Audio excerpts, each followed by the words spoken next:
So, welcome to Greenfield's Connecting During COVID video interviews. These interviews are designed to help us connect as a community of faith and share ideas and stories of interest and inspiration. And today I'm talking with Corrine Schalm. Corrine serves as the Executive Director of Continuing Care for Alberta Health. And Corrine has been a part of the Greenfield family, almost, since its beginning, since she was a young girl. And has been ministry council chair and in other leadership positions. I believe you were chair of the search committee when I was called to Greenfield some 7 years ago. And in her spare time, she also serves on the board for Chain of Love. So welcome, Corrine, to our video cast. Thank you. And now I'm very appreciative of you taking the time to do this interview, because I know that you've been extremely busy working 7 days a week, and to top it all off, your mother is also in isolation at St. Joseph's. And so I guess just to start, how are you doing? It's been a very stressful time, that's for sure. Exhausting.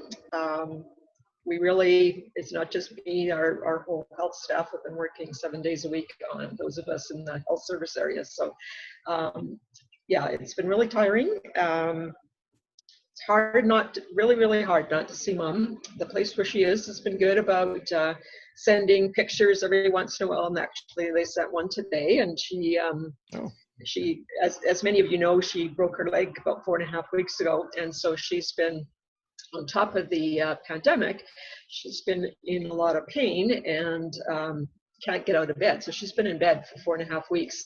And today, for the first time, she got out of bed. So they put her in a chair and put her in a different room where she could see around and get a little bit more interaction. So that was good news today. Well, that's good. Yeah. And she is definitely regularly in our prayers, and we pray for her each week when we gather in our Zoom meetings on Sundays and that. So that's good to hear. And it's great to hear that she's got out of bed, and so she's doing a little bit better. So, yeah. So I guess, maybe to begin is just fill us in a little bit on your role with Alberta Health. Yeah. So I am, as you said, Executive Director of Continuing Care. So basically, Alberta Health, we work with the Health Minister, and we are the policy arm for government for continuing care. So that includes home care services, long-term care services, what's called supportive living, designated supportive living. So we do the macro policy. So we're different from Alberta Health Services. People often get the two mixed up. Alberta Health Services operationalizes. So they implement policy. We create the policy, they implement it. They're the ones who actually operate the hospitals and the services in the health system.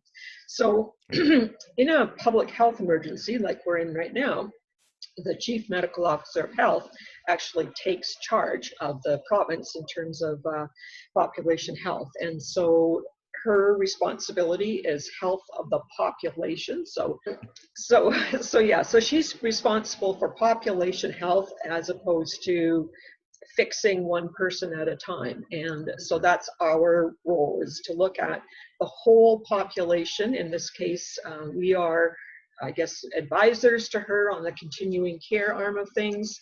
And we're all learning as we go. So during this time, we're not doing any other continuing care policy. It's basically COVID policy all day, every day, 7 days a week. And so really the focus is on prevention, because once it's in, it is so dangerous for people who are already frail. Kids seem to be doing just fine with it, but not older people. So once somebody in long-term care gets it, the death rate is about 20 to 30%. It's very high. And about 50% of all the deaths in Canada are in long-term care. So it's the biggest key is preventing it from coming in the door in the first place. Right. Yeah. No, I could. And Dr. Hinshaw just, I think, in one of her updates last week, mentioned the big concerns about outbreaks in continuing care facilities, and some of her own Greenfield family are in such facilities, and others have loved ones in them. So So how do you think things are going? What are some of the biggest challenges you're facing in regards to making sure that COVID doesn't get in them in the first place? Yeah. I mean, overall, I would say in Alberta, I'm very impressed. I'm very respectful of what Dr. Hinshaw is doing.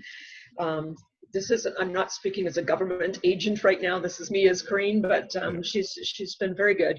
And really, I mean, we're learning as we go. This is not something any of us studied in school. We got our degrees, and they had nothing to do with COVID. So it's making it up as we go, learning as we go.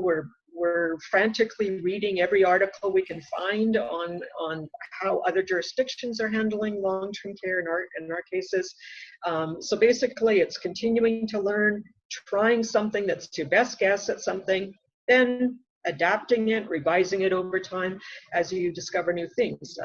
At first, all of us were told, if you've got any symptoms, don't get on a plane, don't do this, don't go out in public.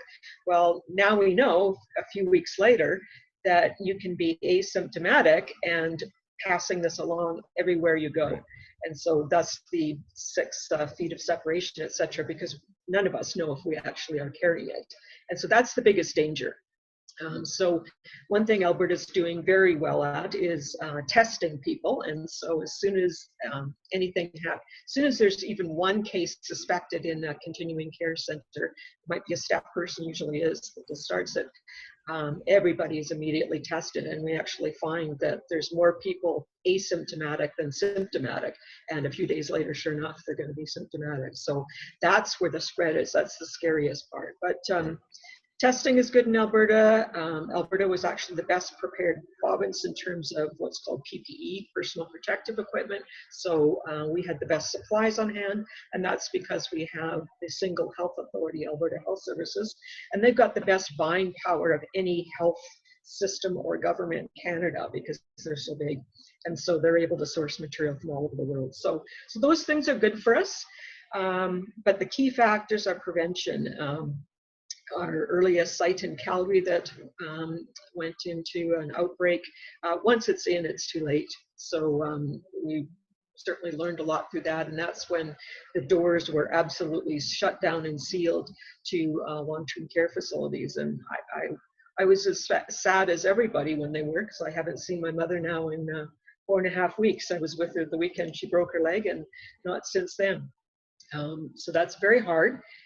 But it really is a life or death situation for people living in continuing care. Yeah, so that's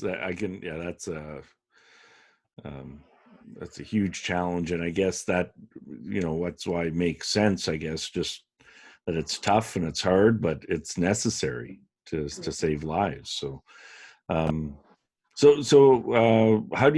can Greenfield Community Church, other faith communities, how can we help? Is there anything that we can do? And obviously there's prayer and things like that, but I wonder if you have any ideas. Yeah, so prayer, I certainly start with that. For those making the decisions, we like to run down government. Usually that's fun game to play, but everybody's doing their best. That's what I'd say. And are there mistakes made along the way? Of course, nobody's seen this before. And so pray for those making decisions, pray for those working the front lines in places like long-term care. They are literally putting themselves in danger. Staff are dying because of their willingness to come in. And that makes it very, I just have huge respect for people at the front lines, physicians, care aides, housekeepers. They're coming in, they're not getting paid a ton of money. And that's one of the most difficult parts of it is that staff themselves, if they have, so first of all, they're scared, and rightfully so. They don't understand enough about the infection prevention and control, and we've got good masking and everything in place now, but so you have a lot of staff who just say, no, I'm not coming in. Others have a symptom, and it might just be a sniffly nose, but they've got to stay home for 14 days. So that means the staff who are working and coming in are short-staffed, And so it's a hard grind for them. So pray for those people working there. I would say, secondly, as Christians, I would advocate for, even in our conversations, whether online or talking to people, to treat people with respect. We all love to second guess. We love to read a few blogs and then provide our so educated opinion about what should have been done better. Why didn't they? Can't we? And every one of those sows another seed of mistrust to someone in authority, like Dr. Hinshaw or whoever it might be at a long-term care facility. So I would say, as Christians, let's respect those who are working very, very, very hard for the population.